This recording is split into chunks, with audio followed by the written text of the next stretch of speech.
ನಮಸ್ಕಾರ ಎಲ್ಲರಿಗೂ ಮಾಲ್ವಿಕಾ ಸ್ಪಿರಿಚುವಲ್ ಚಾನೆಲ್ಗೆ ಸ್ವಾಗತ. ಇವತ್ತು ಶ್ರೀರಾಮ ಮಂದಿರದ ಅರ್ಚಕರ ಬಗ್ಗೆ ಮಾತಾಡೋಣ. 3,000 ಅರ್ಚಕರ ಕಠಿಣ ಪರೀಕ್ಷೆಯಲ್ಲಿ ಗೆದ್ದಿ ಬಂದ ಆ ಅರ್ಚಕ ಯಾರು? 22 ವಯಸ್ಸಿನ ಆ ಅರ್ಚಕ ಯಾರು? ಉತ್ತರ ಪ್ರದೇಶದ ಗಾಜಿಯಾಬಾದ್ ಜಿಲ್ಲೆಯ ಈ ಯುವಕನು ಆರಿಸಿರೋದು ಯಾಕೆ? 31 ವರ್ಷಗಳಿಂದ ರಾಮನ ಪೂಜೆ ಮಾಡಿಕೊಂಡು ಬರ್ತಿದ್ದ ಸಚೀಂದ್ರದಾಸರವರು ಸ್ವತಃ ಈ ಯುವಕನನ್ನು ಪರೀಕ್ಷಿಸಿದ್ದಾರೆ.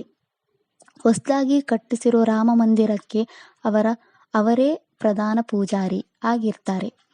83 ವಯಸ್ಸಿನ ಇವರು ತನ್ನ ಸ್ಥಾನದಲ್ಲಿ ಇನ್ನೊಬ್ಬರ ಅರ್ಚಕರನ್ನು ನೇಮಕ ಮಾಡಿ ಅಂತ ಕೇಳಿದ್ರು. ನಾನು ನಿವೃತ್ತಿ ಆಗೋ ಮುಂಚೆ ದೇವಸ್ಥಾನದ ಎಲ್ಲ ಪೂಜೆಗಳನ್ನು ಸೌಕರ್ಯಗಳನ್ನು ಒಪ್ಪಿಸುತ್ತೇನೆ ಅಂತ ಹೇಳಿದ್ದಾರೆ. ಇದನ್ನು ಕೇಳಿ ರಾಮಮಂದಿರ ಕ್ಷೇತ್ರ ಟ್ರಸ್ಟ್ ಅವರು ಅರ್ಚಕ ಪರೀಕ್ಷೆ ಏರ್ಪಾಡು ಮಾಡ್ತಾರೆ. ಇದರಲ್ಲಿ ಭಾರತದ ಅನೇಕ ಅರ್ಚಕರು ಪಾಲ್ಗೊಳ್ತಾರೆ.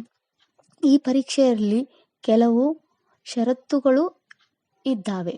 ಅದು ಏನೆಂದರೆ ಅರ್ಚಕನ ವಯಸ್ಸು 20ಗಿಂತ 30 ಆಗಿರಬೇಕು, ಗುರುಕುಲ ಶಿಕ್ಷಣ ಆಗಿರಬೇಕು, ರಾಮಸೇವೆಯಲ್ಲಿ ನಿಮಗ್ನನಾಗಿರಬೇಕು, ವೇದ ಶಾಸ್ತ್ರಗಳಲ್ಲಿ ಪಾರಂಗತನಾಗಿರಬೇಕು.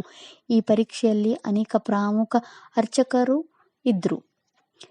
ಈ ಇಂಟರ್ವ್ಯೂ ಅಲ್ಲಿ ರಾಮಾಲಯ ಬಗ್ಗೆ, ರಾಮಾನಂದನ ಪರಂಪರೆ ಬಗ್ಗೆ, ಸಂಧ್ಯಾ ವಂದನೆ ಬಗ್ಗೆ ಮತ್ತು ಅದರ ಪದ್ಧತಿಗಳ ಬಗ್ಗೆ, ಪೂಜೆಗಳ ಮಂತ್ರಗಳ ಬಗ್ಗೆ, ಕರ್ಮಕಾಂಡಗಳ ಬಗ್ಗೆ, ಶ್ರೀರಾಮ ಪೂಜೆಗೆ ಬೇಕಾಗಿರೋ ಮಂತ್ರಗಳ ಬಗ್ಗೆ ಪರೀಕ್ಷೆ ಇತ್ತು. 3,000 ಅರ್ಚಕರಲ್ಲಿ 21 ಜನರ ಸೆಲೆಕ್ಟ್ ಮಾಡಿದ್ರು. ಅದರಲ್ಲಿ ಮುಖ್ಯ ಅರ್ಚಕರಾಗಿ ಮೋಹಿತ್ ಪಾಂಡೆ ಅವರನ್ನು ನೇಮಿಸಿದ್ರು. ಈ 22 ವಯಸ್ಸಿನ ಮೋಹಿತ್ ಅವರು ಸೀತಾಪುರ ನಿವಾಸಿ. 10 ವರ್ಷಗಳಿಂದಲೇ ರಾಮಾಯಣ ಮಹಾಭಾರತವನ್ನು ಪಾರಾಯಣ ಮಾಡೋಕೆ ಆರಂಭಿಸಿದರು. ಯುಕ್ತೇಶ್ವರ ವಿದ್ಯಾಪೀಠದಿಂದ ವಿದ್ಯಾಭ್ಯಾಸ ಮಾಡಿದ್ರು. ಮುಂದಿನ ವಿದ್ಯಾಭ್ಯಾಸಕ್ಕಾಗಿ ತಿರುಪತಿ ಹೋದ್ರು. ಅವರು ಇವಾಗ PhDಗೋಸ್ಕರ ಓದ್ತಾ ಇದ್ದಾರೆ. ಸದ್ಯಕ್ಕೆ ಅದನ್ನ ಪಕ್ಕಕ್ಕೆ ಇಟ್ಟು ಅಯೋಧ್ಯ ಪೂಜೆಗೆ ಬೇಕಿರೋ ವಿದ್ಯೆಯನ್ನು ಶ್ರದ್ಧೆಯಿಂದ ತಿಳ್ಕೊತಾ ಇದ್ದಾರೆ. ಅವರಿಗೆ ವೇದಗಳು ಓದಲು ಇಷ್ಟವಂತೆ. ಸಾತ್ವಿಕ ಜೀವನ ಆಚರಣೆ ಮಾಡ್ತಾರೆ. ಸಾಧಾರಣ ಉಡುಗೊರೆಯನ್ನು ಧರಿಸುತ್ತಾರೆ. ರಾಮಾನಂದನ ಪೂಜೆ ಬಗ್ಗೆ ಮಾಡೋ ಎಲ್ಲಾ ಲಕ್ಷಣಗಳು ಇವೆ. ಇನ್ನು ಸಚೀಂದ್ರದಾಸರಿಗೂ ಇವರ ಲಕ್ಷಣಗಳು ಇಷ್ಟವಾಯ್ತಂತೆ. ಇನ್ನು 20 ಪೂಜಾರಿಗಳನ್ನು ಸಹಾಯ ಪೂಜಾರಿಗಳನ್ನಾಗಿ ನೇಮಕಾತಿ ಮಾಡಿದ್ರು. ಶಿಕ್ಷಣಕ್ಕೆ ಕಳಿಸಿದ್ರು.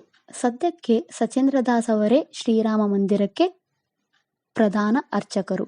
ಮುಂದೆ ಅವರು ಮೋಹಿತ್ನನ್ನು ನಿರ್ವಹಿಸುತ್ತಾರೆ. ಇದಿಷ್ಟು ಶ್ರೀರಾಮನ ಅರ್ಚಕರ ಬಗ್ಗೆ. ಈ ವಿಡಿಯೋ ಇಷ್ಟ ಆದರೆ ಲೈಕ್ ಮಾಡಿ, ಶೇರ್ ಮಾಡಿ, ಸಬ್ಸ್ಕ್ರೈಬ್ ಮಾಡಿ, ಬೆಲ್ ಐಕಾನ್ ಕ್ಲಿಕ್ ಮಾಡಿ.